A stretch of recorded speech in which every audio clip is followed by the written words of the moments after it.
Hello friends, this is Scott, and anybody that's watched my videos over the past year since I've owned the hobby farm, every time I show an outside look, is I'm always coming across the bane of my existence, which is this dilapidated greenhouse. I love the idea of a greenhouse, just not where it's at. And there's the dumpster, almost full, but we got a little bit more room. But the previous owner ripped off all the siding and put the greenhouse up, and it's been up for probably 8, 10 years, I believe, and it had its purpose.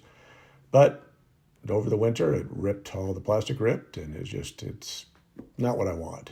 I want a greenhouse, but just not up against the house. I want to get rid of this. I've been planning on getting rid of the greenhouse, and I've had other projects and other priorities, but I had 24 hours between rainstorms, decided to run down and we had a little dumpster space. So it is time that this greenhouse disappear.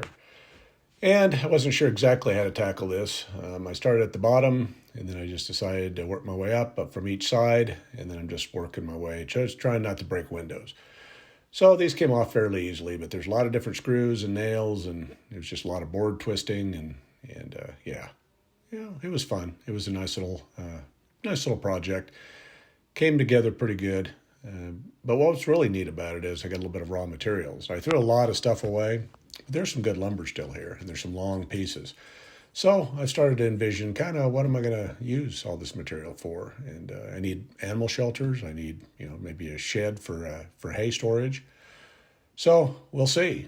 But as you see, they do still have some wrap on the house, so it's not going to rot if the weather gets to it a little bit. So, I need to learn how to put siding on or pay somebody to do it. So I think I'm going to start watching some YouTube videos on how to install vinyl siding.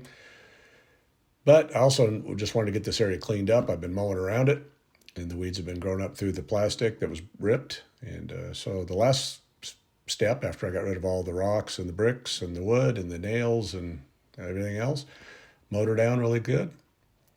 And so I want to definitely put some planting beds in here. Use this as more garden space. I like that it's fenced. It may not be fenced tall enough to keep the deer out of it, but we'll see. I may put some barbed wire strands and being close to the house, hopefully the deer won't be in here. But here's all the raw materials that I kept.